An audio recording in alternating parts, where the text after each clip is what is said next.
far-out idea, but that's seriously what they're researching. They are seeing a future where AI will do a big part of the jobs and fund people so people don't need to work.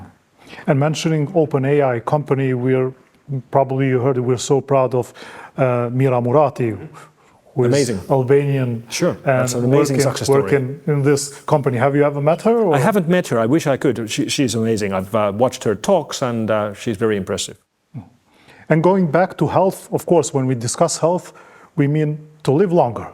So can we expect people to live longer based on what AI is giving us and everything else, but especially AI now?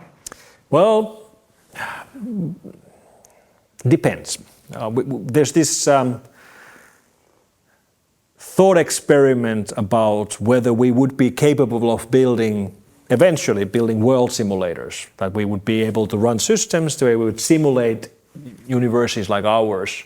And if we believe that we will ever get that capability, if we're ever able to simulate the whole world and have like humans living inside those simulations, that the simulations would be so good that the humans wouldn't know that it's a simulation.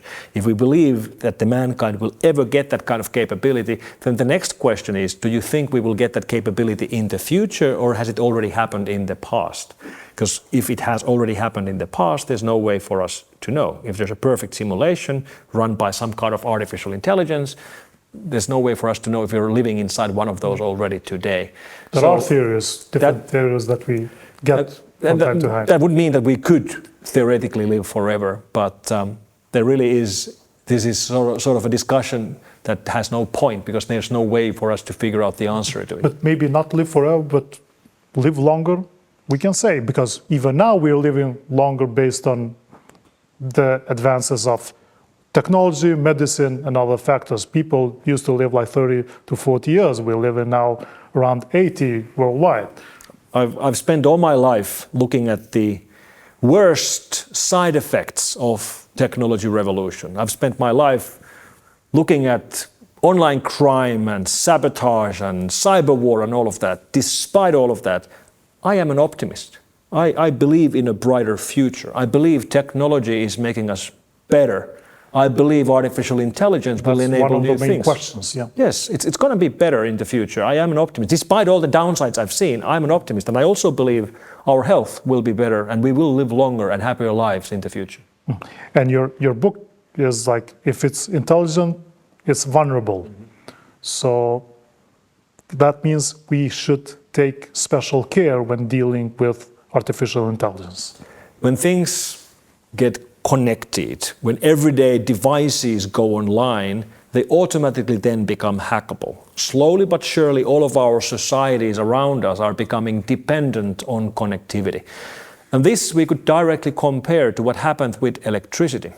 Electricity grids started appearing around 150 years ago, and during that period we've become completely dependent on electricity.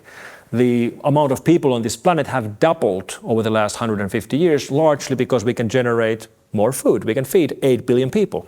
If we would lose electricity for, let's say, solar flare, which cuts electricity on the planet for a decade, a lot of people would die. So we are very dependent on the electric grid. And what's happening right now is that we are becoming as dependent on the internet grid. Electricity and connectivity will both be mandatory. Today, connectivity isn't as mandatory as electricity, but in 10, 20, 30 years it will be. And the same thing will become true also with intelligence.